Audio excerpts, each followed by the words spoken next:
It's nice of you. How you doing? Oh, good to see you.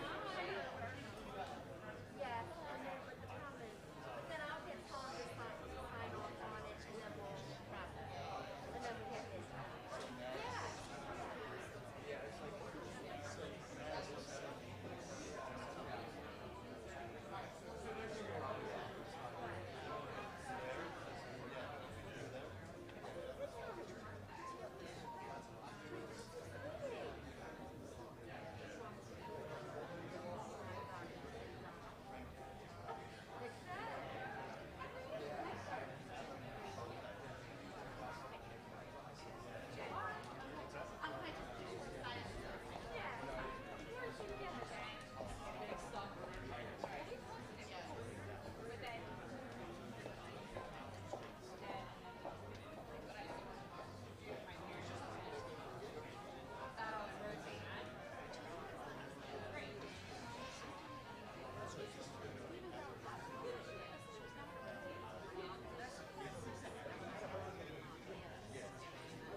You guys jumping in?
everyone, and thank you for joining us this evening. My name is Carter Davis, and I'm pleased to be welcoming you to the second Citizen Speaker event of the year. Tonight, we are so excited for you all to hear the powerful story of Brent Celek as we continue to help you in your pursuit of your own citizenship. If you have any questions following the talk, please feel free to do so at the end, and still get the opportunity to do so. Without further ado, I'm honored to introduce you to Super Bowl champion and realtor Brent Celek, joined by our hosts for this evening, Carson Myers and Julie Kennedy.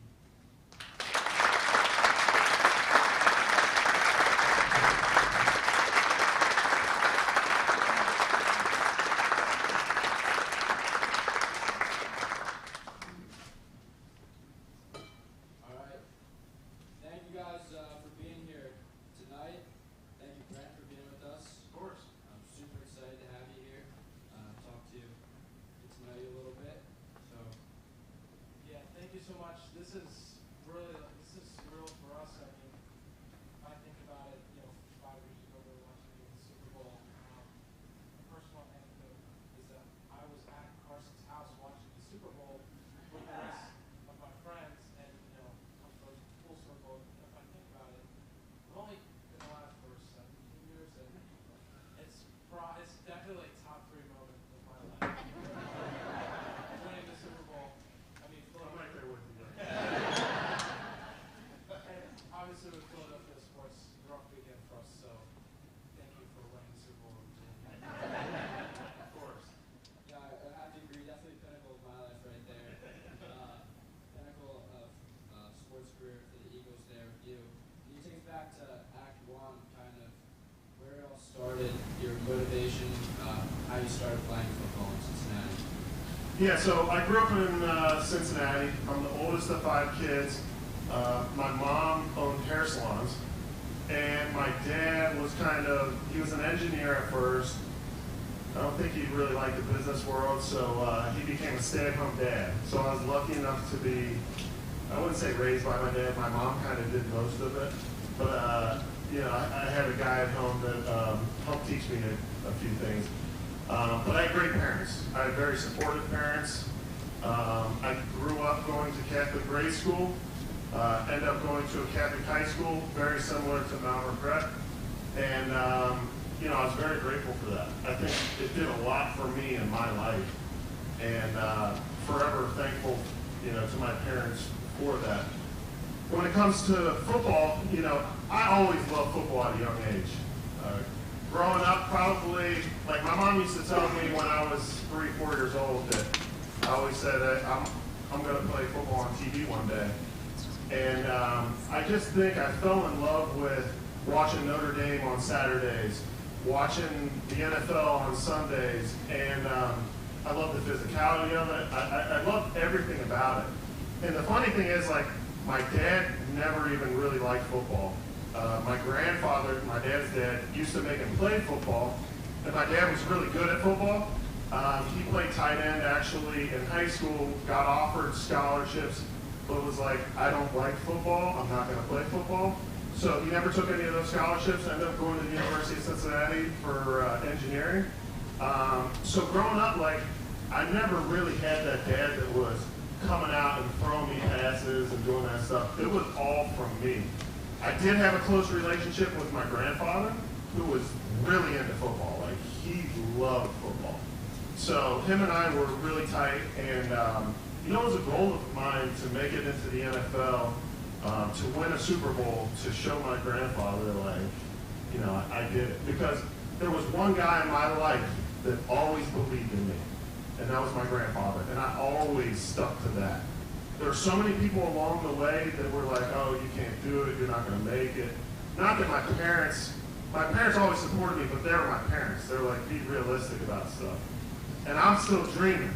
So it was just different. And, when I lost my grandfather, like, I lost a part of my heart, my soul. That was my guy. That was the guy that always was there for me. That's quite a good story and quite an opportunity for your father to pass up. I mean, think about it, a lot of us want to strive to play sports in college and just let that go. It's pretty crazy. Take us back to your high school career and kind of into the college career. What was that like for you? Any what was your recruiting process like? What was high school football like? Yeah, so I went to LaSalle High School. It was a GCL school. High school football in Cincinnati is huge. I don't know if you guys know, but like it is massive. It's almost like more important than NFL, like Bengals. People are just diehard with it. So my school was always like the worst team in the league. But when I got to high school, that was the first time I ever played tight end. So there was a coach there. I can't remember his name, but he was the freshman coach, and he actually played in the NFL for a little bit. And he looked at me and he goes, "Oh man, you're perfect size for a tight end." Because in grade school I used to play fullback, defensive end. I never played tight end. Didn't even really know what tight ends did. In the first game, my freshman year, I caught a touchdown pass. And I was like, oh man, this is awesome. Like, I love tight end. And then sophomore year, I was lucky that they didn't really have a tight end that was senior, junior. So as a sophomore, I was lucky enough to play up. I don't know if I was good enough to do it, but was able to do it. And I think that gave me a lot of confidence. Like, oh, I'm playing varsity as a sophomore. This is amazing. You know, going into my junior year, I had a great coach. He was helping me with recruiting, all that stuff. And actually, after my junior year, I got offered by the University of Cincinnati. And I made a deal with my dad before then that if I got a scholarship to either Ohio State, Michigan, or Notre Dame, that I would get a $30,000 car. So I came home one day after being offered by the University of Cincinnati, and I was like, Dad, listen, I know University of Cincinnati isn't Michigan, Ohio State, or Notre Dame, but I'm only a junior, and this is not for you, this is for Mom. I want to stay close to home, but I still want that car. So they finally gave in. I committed as a junior to go play at the University of Cincinnati. That was after going to a couple camps. I would say, you know, camps going through high school were one of the biggest things. I got offered at Ohio State's camp by Ball State. I thought I went to Notre Dame's camp, thought I was going to get offered there, but never did. So ultimately ended up picking University of Cincinnati just because it was close to home. My youngest brother was like 8 at the time.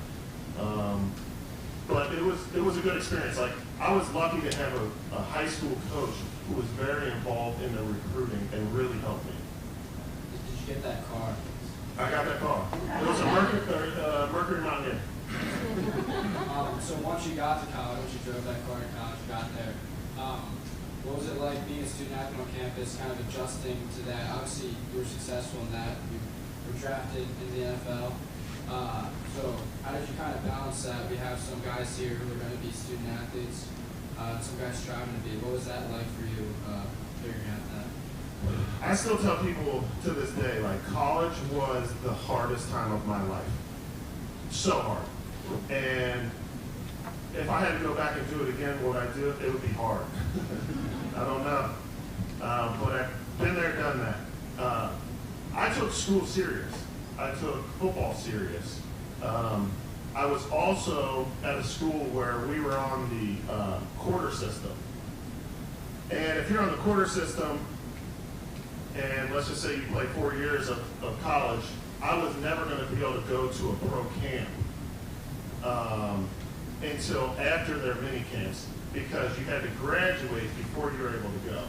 It was just some weird, dumb rule but I knew it when I was young. So I always said, all right, I believe, and I would say this, I believed when I was in high school I was going to make it in the NFL. Like, nobody was telling me anything otherwise. So as a freshman in college, I was like, you know, I got to take summer school in order to get rid of that last quarter, 2 quarters, so that I could graduate early. So, you know, every summer was going to summer school. The workouts were so hard. You know, you had the winter workouts, we had summer workouts. It was just nonstop. But it taught me, like, this is hard work. If you want to be great in life, Like, this is what it takes. So, after that, once I got to the NFL was like, man, this is a breath of fresh air. Like, I have time to really focus on just football. I didn't have to worry about school. School was just as hard as football was, at least for me. And, so college was hard. And I think, if you can get your mind around the fact that, like, I'm going into college to play sports and do school, it's going to be hard, but you can do it. It's not that hard. So just get your mind right. Thank you, and that's important for myself personally. Who's going to be a college athlete as well. Myself is a college athlete. Is there a moment in college where you were like, okay, this is where I'm going to figure it out, hunker down, and, with academics and athletics? Was there a person, a moment where it kind of put you on the right path? I would say this, I kind of party. I never did that type of stuff. And it was really, I did play video games a little bit when I was in college, and I think that kept me out of trouble. But I think, the fact that I was just dedicated to those two things was huge for me. And I realized, like, man, if I can make it to the NFL, I'll be able to do all that party stuff, everything I ever wanted to do, I can do it then. So, I was really focused. I mean, it was easy for me because I could see my dream every day. And there was nothing that was going to stop me from getting there. There's a lot of things that could have happened along the way. I could have got hurt. Anything could have happened. The coach could have said, oh, you're just not good enough, we're not going to play you. But if that was going to happen, obviously I would switch gears and find something else. Find something else that I love and be passionate about that. But I was so passionate about football, and I was not going to let that dream die. And, I did everything in my power every single day that I woke up to reach it. Going back to grade school, because I didn't even bring this up, but I was always overweight in grade school. Because I was a little bit bigger. I wasn't the best player, but when I was in grade school, I couldn't even eat food on Fridays because I had to go to weigh-ins on Saturday. And so Friday nights, I would get home, couldn't eat dinner. I used to have to run around my house. My parents had like 5 acres. I used to run around with like trash bags on me, spitting, trying to lose weight. And I think at a young age, I just realized, like, it's hard work is hard, but you can do it. And, why not? Yeah, you're clearly driven, got to the NFL, and the hard work paid off. That's why the Eagles had a great career with them. A lot of Eagles fans here, obviously, were right outside of Philly. I'm interested personally to know if there's any teammates that kind of, in your first couple years in the NFL, took you under the wing, any of the great leaders that you ever got the chance to play with. If you could talk a little bit about them, what made them such great teammates. Yeah, I think what makes a great leader is a guy who just leads by actions. In the NFL, you can talk all you want. Guys don't really care. It's about what you do. I was lucky to be around a lot of guys that worked really hard. Brian Westbrook, Donovan McNabb, Brian Dawkins. Those guys, seeing how they work day in and day out, even after being very successful, like, the best players in the league usually are the hardest workers. And I think a lot of them have such confidence because they work harder than everybody else. They know, you're not beating me because you don't work as hard as me. So I was lucky to be around those guys. I learned from those guys as much as I could. I was a sponge.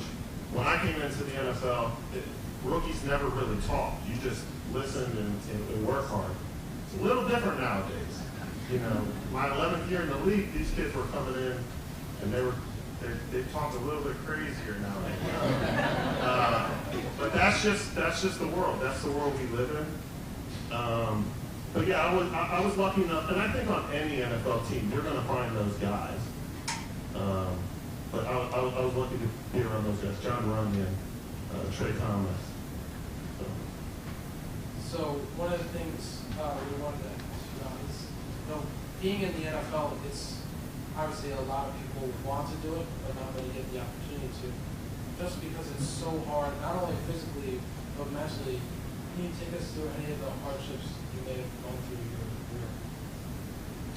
career? There were a couple things. I mean, playing in the NFL is hard. Playing in Philly is really hard. The fans, you know, the media, you can tell how the fans feel by the questions the media is asking you.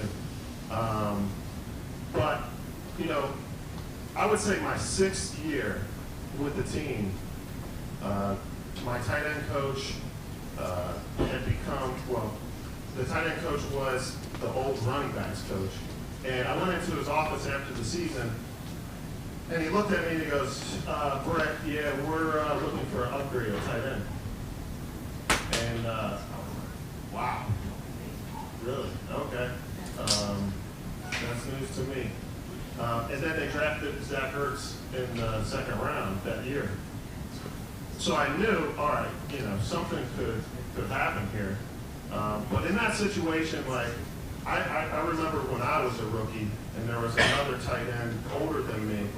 And when I was in the game and I was doing well, I could just tell he didn't have any love for me. Like, he wanted me to do bad, and I hated that. I hated the feeling. I hated the fact that my teammate wanted me to do bad when I was out there. So when we drafted Ertz, you know, I went up to Zach and I was like, Zach, I know you don't know this because you're new to the NFL. A lot of guys aren't going to treat you like this, but I'm telling you right now, like, I'm going to be the best teammate that you could ever hope for. I'm going to sit there and I'm going to, you know, be a cheerleader for you when you're in the game. I want the best for you, but I hope you do the same thing in return. And I'm sure if you ask Zach, at first Zach was, you know, like, he was a little standoffish with me. But over time he realized this guy is real. And, you know, if I wasn't that, if I didn't act that way towards that, I never would have made it in Philly very long. They would have said, no, we're going to pick this young guy, like, you know, you can't work with him very well, you're gone. So it was a good thing that I did that, but it wasn't easy, you know, like, that's tough. And then later in my career, so after my 10th season, going into my 11th season, Howie brings me into his office and he says, Brent, you need to take a pay cut. I was like, okay. And ultimately we ended up, like, I didn't even have my agent negotiated. I negotiated right in the office with him and we shook on it, hugged him. But at that moment I realized, like, they start taking away your money, then they kick you out the door. So I realized my time was coming up. And so that was another moment in my life where it kind of changed me. And, you know, I really was like, all right, I only might have another year left, a couple years left. I don't know how much time I got left.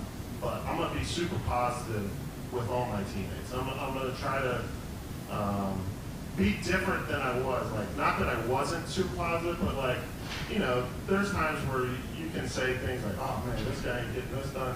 I was literally, like, Captain Positive that whole year.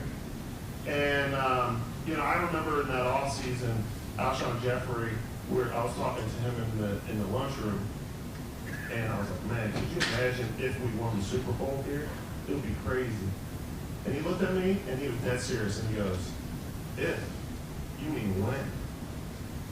And that moment changed me. I was like, dude, you're right. We can win this. We just have to believe it. And so, you know, at that moment, I started believing, yo, we can win this. We can win this. And then we get Chris Long, we get Torrey Smith, and talking to those guys, yo, do we have the team to win a Super Bowl? Yeah, we got the team to win a Super Bowl. So, you know, those moments that were tough in my career, I think in some ways changed the trajectory of my career. And I think it's true, like, with anything in life. It's all about how you respond to adversity. You either crumble or you get better. You find ways. And because it's easy just to have a plan that's going to be successful. But when things go awry, like, how do you make it work? How do you get better? What I kind of really took away from that is kind of in general with your career, you believe, you work, you succeed, and you guys succeeded at the end. Obviously, we all got to celebrate all of your guys' hard work. It worked out for you. And you kind of ended your career off with a bang that way. No other greater way to go out than winning a Super Bowl, right? So with that, we kind of talked about like a threshold moment where you kind of crossed that threshold where your life was, after your football career, wasn't never going to be the same as it was because football had been your identity. And we talked about this a little bit before, but what was it like kind of having that identity shift? I know guys at Malvern finishing their senior years of their sports, may not be going on to play in college, are kind of having that realization like my identity has been my sport. What do I do now? What does my life become now? Even parents still trying to figure out what they want to do. So how was it for you handling that identity shift, and how did you navigate through all that? Yeah, so we won the Super Bowl in February, and I think in March of that same year, I was cut. And so like I went from the highest of highs to like instantly the lowest of lows. Like I was crushed. You know, the last 11 years I was with this team, and I didn't know how to feel. Like came home, I was like crying a little bit. I was like, dang man, I don't even know what to do. I kind of wanted to still play football. I told the Eagles, yo, let's do this again. And they were like, right, your time, it's it. Like, just go, it's done. And I hated hearing that. But then I went to Detroit, and I walked in the facility, and it just didn't feel right. So, you know, I called my parents, and I was like, I'm done. And once I said I was done, I realized, all right, I got to find something else. And I kind of knew that I was going to go into real estate, but them cutting me, you know, that was one of the toughest times in my career, obviously. It was probably the toughest. And right after winning a Super Bowl, it's just not a good feeling. So to take us back a little bit, through my playing career, you know, I tried my hand in a few businesses. Restaurant business, I hated that. It was tough. Like, day in and day out. Like, I tell people, the restaurant business is like having game day every day. It's not easy. Realized real quick that business wasn't for me. Got out of it. Tried my hand in like an apparel, bags, accessories business. Talked to a couple people in that realm, and they were like, Brent, if you want to be successful in this, you got to be willing to put $10 million behind this. I said, I'm done with that. There was a lot of things that I did in my life where I didn't like it, and I stopped, moved on. And that was some of the best things I ever did, because like I'm not too prideful where, oh, I got to make this work to prove to people that I can be successful. I just didn't like it. All that stuff sent me to real estate. And so I knew like the last couple of years in the NFL, like I'm going into real estate. This is what I'm going to do. Through that, I started meeting with all the top real estate guys in the area, the developers, asking them what they do, how they make money. And, you know, once I got out of football, I had actually bought an office building in media and gutted it, turned it into like a we work for real estate. And I decided that I was going to have my own brokerage, my own title company, and then I was going to rent out space to everybody else. So I had insurance, mortgage, 5 different real estate lawyers, construction management, property management. And so I had that little ecosystem kind of already set up. And I just started going into the office, you know, meeting with people, and that helped keep my mind busy.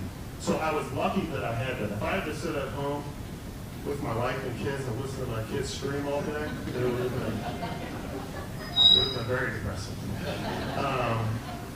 Even though I love them very much.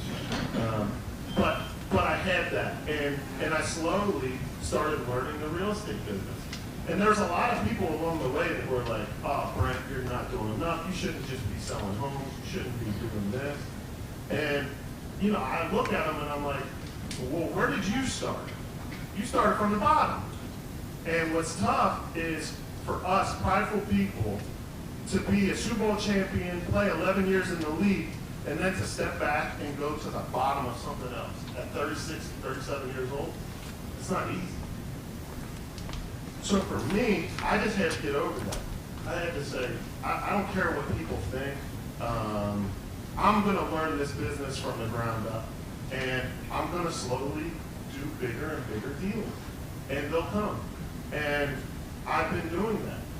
Just recently, a guy came into my office building, and my office building, I designed it very, very well. But he came, he's one of the biggest developers in Delaware County. He was like, I love this office. I want you to design two of my offices, just like this. So, deal just came out of that.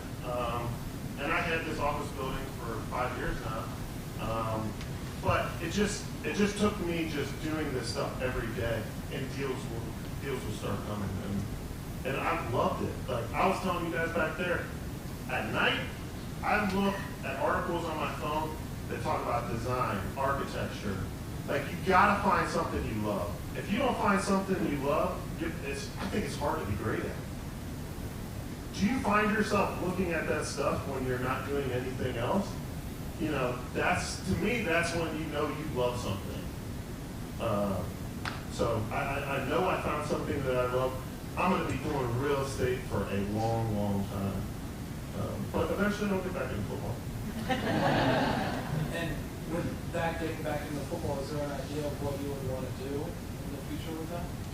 I probably want to go into coaching. So currently, I actually am a consultant for the Eagles. I go down there one day a week, and I mentor some of the young tight ends. And then in the off season, I scout all the incoming tight ends and give them a report. But I'm not big on the front office. Like I feel like coaches can make such a difference with the guys. So I think eventually, go into coaching, whether that's high school or NFL. I don't think it's college, but eventually I'll get back into coaching. That's awesome. Well, hopefully, here's the Eagles, another Super Bowl. So Yeah. Well, we're rooting for you there.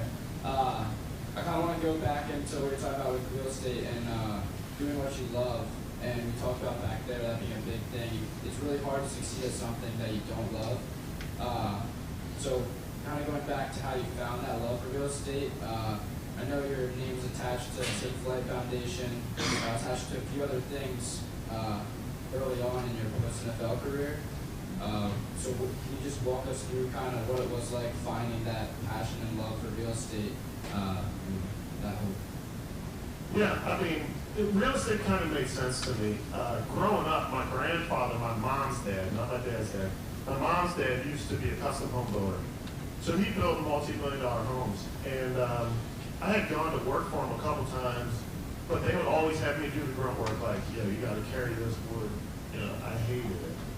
I was like, man, I definitely want to play info. I don't like this type of work. And so I never realized that, come full circle that I'll get back into that business.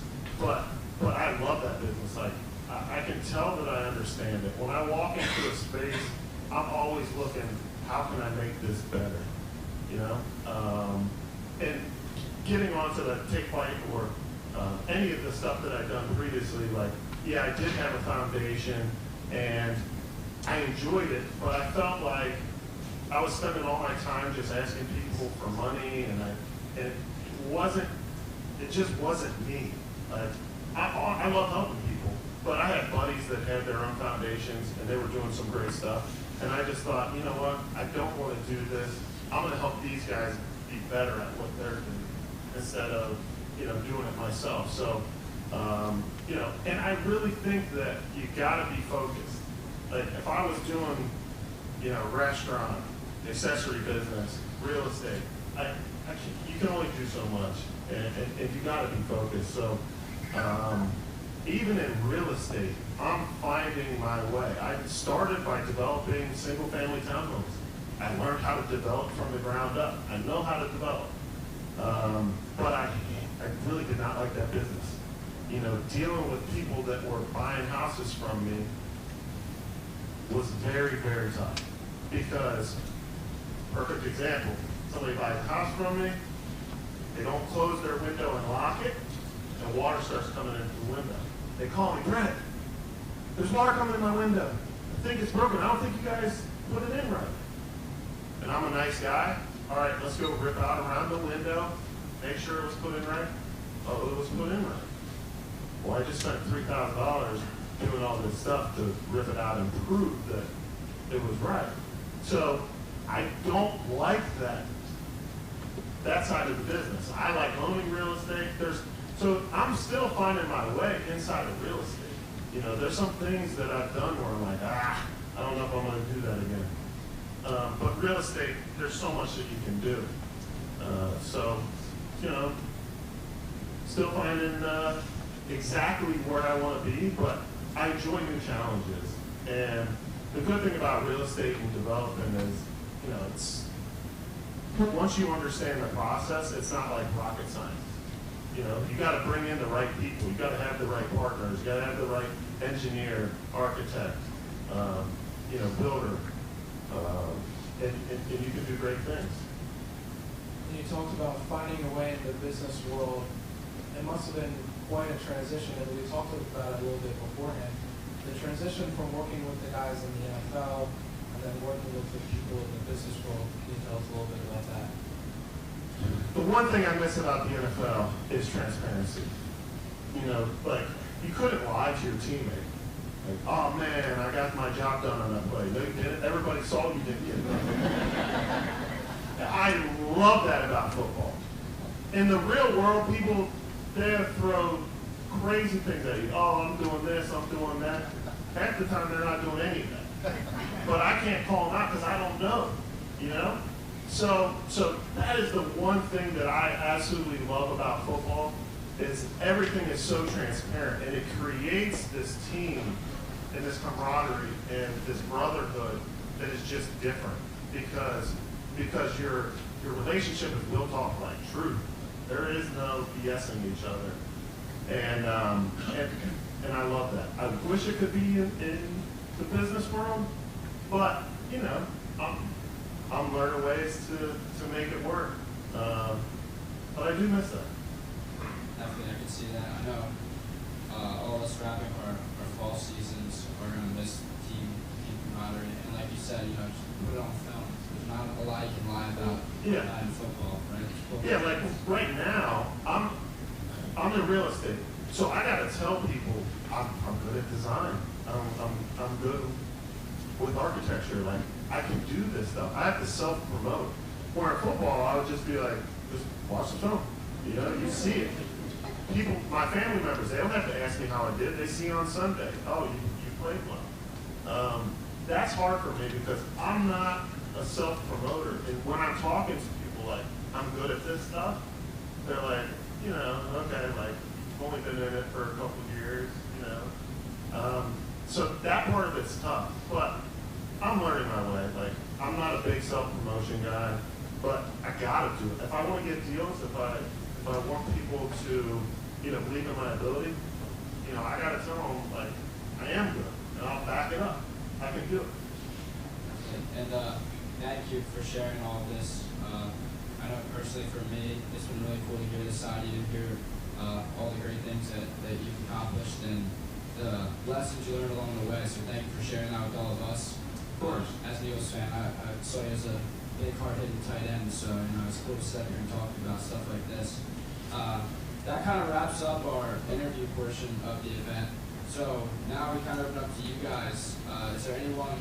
We're going to hand over to Kate Hubman. Actually, is going to come up. He'll introduce the Q&A segment here. So here's Kate.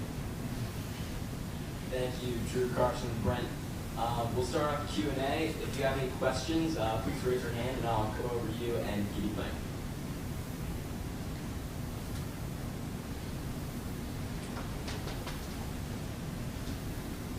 Hey, Brent. So earlier you said you went to a high school similar to Mount and Brett. I was wondering if, like, you know, there's values that I'm guessing are instilled in you at your high school, the way that you have values instilled at us at Malvern, you know, helped you in the NFL or for something in the real world, whether it be like your faith or some other things from high school. Yeah. I mean, I think faith was a big one. I also think, like, just being at an all-boys school, you know, at this age and not having to worry about the girls or dressing up and looking good for the girls or anything like that. Like you're super focused. Like I was dedicated to school and sports and other activities at the school. So like I love that. Looking back on it, I think it just helped me be hyper focused on what I was doing. I went to, you know, it was a great school in Cincinnati. I had great teachers, I had great coaches. I was just surrounded by good people. It gave me every chance to succeed. Like I see the situation you guys are in. I told you before, like you guys are lucky. Very, very lucky. There's not a lot of kids that get what you guys get. Talk to Mr. Celek. He's awesome. If you guys are so lucky to have him, take advantage of it. If you guys don't take advantage of this, I don't know how you'd ever be successful in life. But you should wake up every day thanking your parents, thanking your teachers, because there's not many kids that get this opportunity. So if there's one thing you understand you guys are in a great situation. Take advantage of it. Make it great. I remember Shady McCoy once said to me, bro, you never grew up in the hood. You never did. I know I didn't. Exactly. I didn't. But I took advantage of every opportunity that was given to me. When my parents put me in position to go to a great school, I took advantage of it. So, take advantage of it.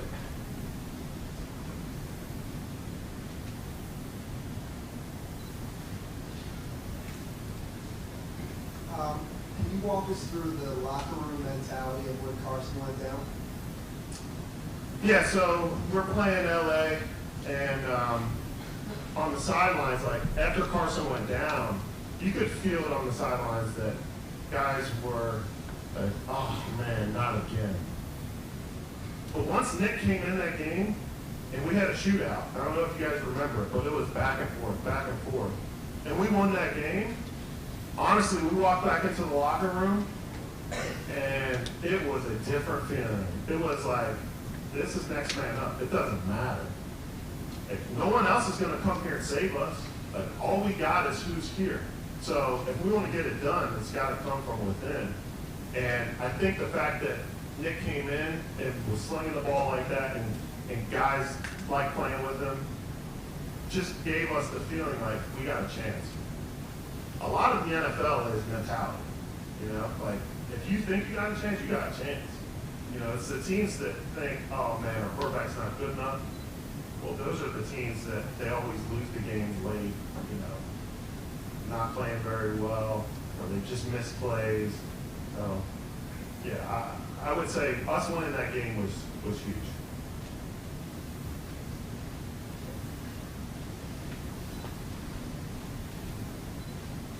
Hey, Brent. When great day in Philadelphia history, when you guys got to have the parade down Broad Street, was one of the greatest days of my life. Me too. And, yeah, right. And one of the cool things I remember about that day was so many of you guys wore jerseys of guys that you wanted to see their number go up Broad Street. We all remember Chris Long had an Iverson jersey on. You had number 17. Yeah. Harold Carmichael. That's my guy. Do you remember when the bus left the stadium and you guys turned on the Broad, you ran up to a guy with that same exact jersey on? Do you remember what he looked like? Is that you? That was me.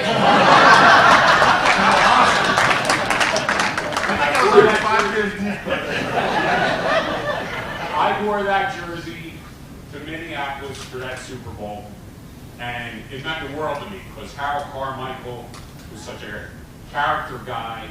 I watched him in the vet, and you wore that jersey. And I was so proud to see that jersey go up Broad Street.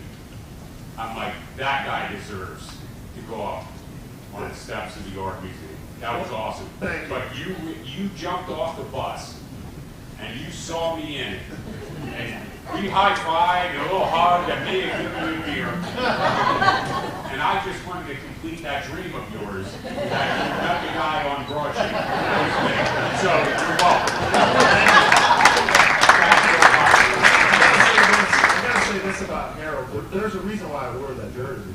That guy was the head of player development when I got to the Eagles. And he taught me so much about what it means to be a pro. And the fact that that guy gave, his life to the Eagles organization, to me, it was just so fitting to be able to wear it and just show that, like, this wasn't just about us. This was about the guys that came before us and taught us how to do it the right way.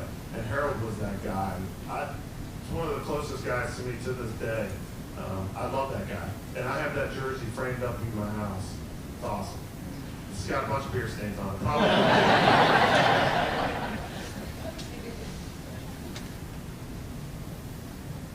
And I'd also love to ask a question. Talk a little about in the background, working behind the scenes and handling that adversity. In the big games like the Super Bowl or comeback against the Redskins, I watch that video on YouTube all the time. How do you handle the pressure? And do you have any tips on that? I think it's preparation. I really do. Like, I think if you put in the work every week and you're doing everything that you need to do to be successful, then once you get out there, you're just zoned in on doing your job. I think the pressure starts to get to you when you're like, dang, I didn't really practice that good this week. I dropped a couple balls in practice. You're talking to yourself in a way where it's like, am I truly prepared? So, I was always a firm believer, like, I gotta practice every week. I can't skip days because when it came game day, I felt most confident when I did all those things. I had seen all the looks. I had worked on my footwork. I caught a bunch of passes. Preparation is key. One thing you can't do, you can't lie to yourself. You can lie to other people. You can't lie to yourself. When you look in that mirror, you know, did I do enough to be good for this week or did I not? So if you didn't, it's always going to creep in. It's always going to creep in. So I learned at a young age, like, just work, get it all in. Make sure that I'm there, mentally, because I put the work in physically.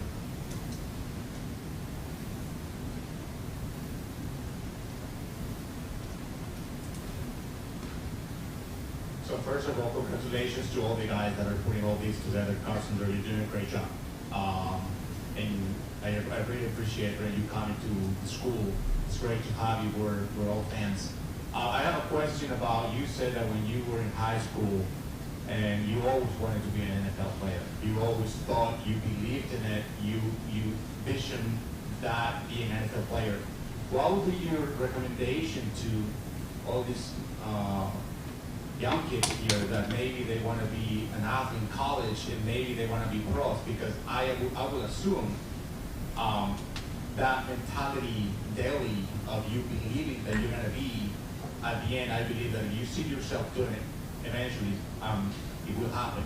So what would be your number one advice for anybody that just wants to be a college athlete, not only when they go to a university, but if they want to go pro? What would be your number one advice? I mean, you definitely got to dream. Like, you got to dream big. Like, that's what kept me wanting to work hard every single day to do it. And then, I think there was a lot of people that didn't believe in me, and my goal was to prove them wrong. There was people in high school, there's teams in the NFL that didn't believe in me. The Jacksonville Jaguars came up to the University of Cincinnati and said, we don't want to work you out as tight end, we want to work you out as a long snapper. We don't think you can play tight end in the NFL. But we think you could be a snapper. Those things, like, that's one example. I have a lot of those examples. That made me mad. That made me go home and work even harder. Because somebody not believing in me, okay, I want to prove you wrong. I fed off of that stuff. I think it's like, what do you find as motivation? And what are you doing every single day? Think about the other kids that are out there in the world. They want to be college athletes. They want to be pro athletes. but are you doing more than they are? I know there's a lot of kids out there that aren't playing video games. My mom always had a rule: no TV, no video games when the sun's up. And I love that rule. Like, looking back on it, I love it because we were always outside, always doing things. So, you know, just be honest with yourself. Like, it's really hard to be the 1% of the 1%. Are you the 1% of the 1% that's working harder than everybody? Only you can answer that. And you got to be lucky a little bit. Like, I am 6'4". I am 250 pounds. Like, if I only grew to 6 foot and I was only 200 pounds, you know, I wasn't going to play tight end in the NFL. But I would have I would have done something else and put my passion into something else the same exact way. Because I'm a competitive person.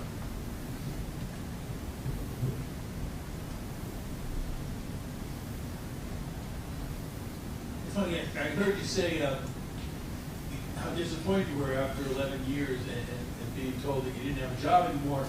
I mean, in the NFL, 11 years is remarkable. I mean, the average lifespan is like 2.5 years, I think. One of your old teammates explained to me one time the pension system, and I found it fascinating. Are you comfortable telling everybody about that? Because I just thought it was crazy, you know, how it worked for you guys, and you're going to be a beneficiary, I think, right? Yeah. I mean, that was, so the pension, the way I understand it, like, you know, I try to live my life in a way that, like, all that stuff is great. You know, that I don't even have to depend on it at all. But it is nice, like, you know, once I turn 45, from there moving forward, you know, I basically get like $7 grand a month until I die. Plus, you know, when I turn 65, I got my whole 401k. So it is great. What they've done over the years to make the benefits better for players is pretty awesome. But I will say I deal with a lot of pain every day. Well, I know how to manage it, but like my low back, my shoulder, I have bad arthritis in my shoulder will have to be fixed one day. But if I take care of my body, if I get massages, if I stretch, if I do things, I feel pretty good. So, yeah, I would do it all over again 1,000 times. You don't qualify, what is it, 3.5 years or 3 years, something like that, right? So, but not a lot of players qualify for that, right? Yeah, and like 3 years and 3 games is when you first qualify for it, but then every year you're in the league after that, it goes up by like $500 a month per year. So, you know, whatever that is. It's good stuff. They take care of us. Quick question. Sorry. Are you selling other Eagles players in the main line area?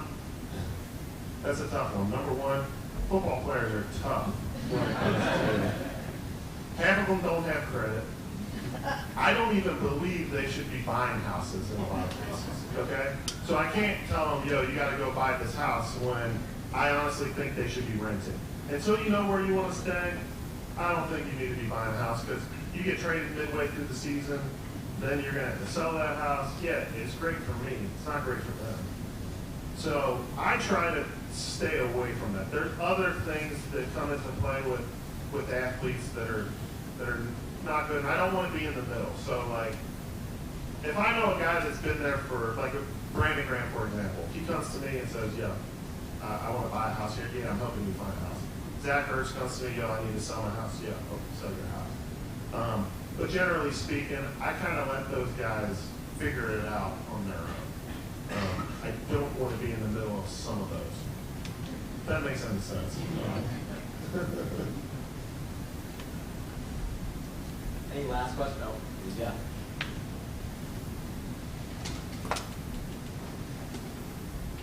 So back in 2017, obviously when we won the Super Bowl, we went into the playoffs as the quote-unquote underdog, even though we were the 1 seed. What was kind of the locker room like and the atmosphere in the locker room going into the playoffs? It was awesome. I mean, just because you could tell everybody outside of us, besides Philly, thought, you know, these guys aren't going to win. There's no way they're going to win. And like I said before, like, what motivates you. I know what motivates NFL players. Tell them they can't do something. That motivates them. So I think all that led into us being great because we wanted to prove everybody wrong. You guys don't know what type of team we have here. We're going to show you.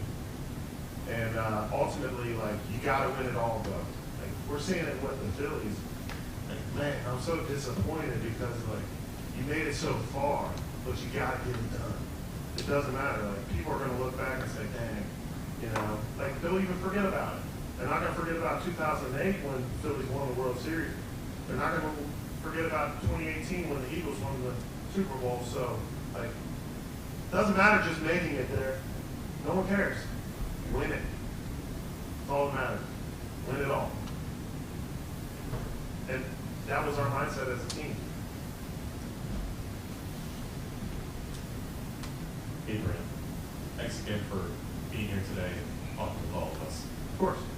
When your retirement was announced, I think I heard it on the radio, and I can tell you that from this fan's perspective, there was a sense of relief and gratitude that you weren't going anywhere else. Right? You were our guy from the beginning, and you were retiring as our guy. While it might have been, bittersweet for you, for us it was both, because it was sort of a cherry on top to what had happened throughout that whole season.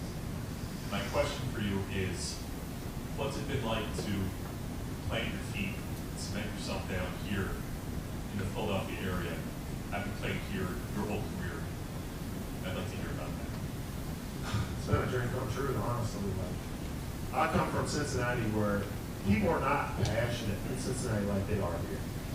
Okay. I'm a Philly guy at heart. I never knew about Philly until I came here, but I am a Philly guy, and I love this town. Like, there's no way that I could go back to Cincinnati and live there. It's just not me anymore.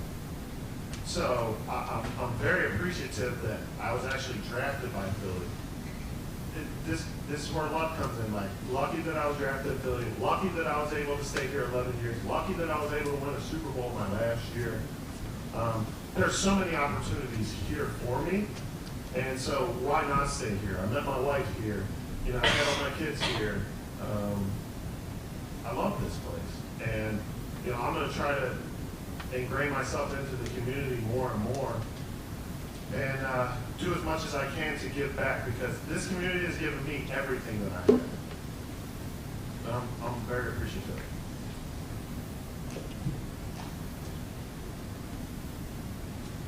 I think that will close out our Q&A portion. One more. Oh, I just thought of it, but I don't know how much you guys know on the sideline playing the plays, but when the Phillies special happened in the Super Bowl, what was kind of the reaction to that? Such a crazy play that happened. Yeah, I mean, on 4th down when they called it, I was like, either like Doug's going to be a hero or they're going to be hanging him tomorrow. But it takes guts to call those plays in those situations. And I think it was just the fact that our coaches wanted to give us every opportunity to win, and we weren't going to be passive. We were going to be aggressive. And that just showed the team, like, guys, I don't care if it's 4th down, we're going for it. There was a couple 4th downs in that game that we went for it. There was one where I should have got a penalty on. I was picking for Zach Ertz. But they let you play a little bit more in the Super Bowl. But yeah, I mean, we were aggressive. And ultimately that play worked. It was unbelievable. But I will say this about that play, because a lot of people don't know this. So the way plays work in the NFL, when you're doing trick plays, you start running them a couple weeks before you actually run them in a game. So at the start of the playoffs, in practice, we ran it. Trey Burton overthrew Foles. We run it again the next week. Foles has to make a one-handed catch. So we were all joking in the tight end room because Trey was throwing it.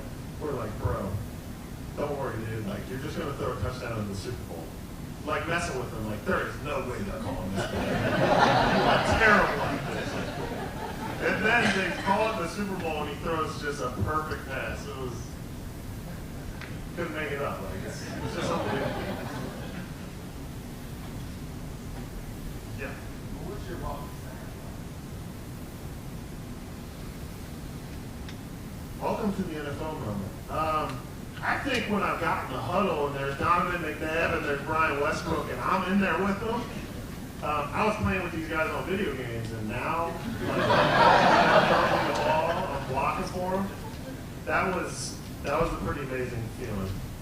And then once I made a couple plays, I was like, you know what, I can do this.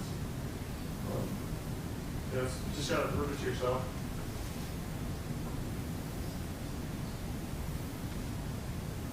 That will close out the Q&A portion. I'll hand it back to Carson and Drew. I'm sure there's a million questions we could ask you, so I know I appreciate it. I'm sure everyone here appreciates the time you've given us tonight. Like Kate said, that will conclude the interview and Q&A portion. Brian McLaughlin will be concluding this, so Brian, you come out here and close us up. Well, thank you guys for having me. This has been wonderful.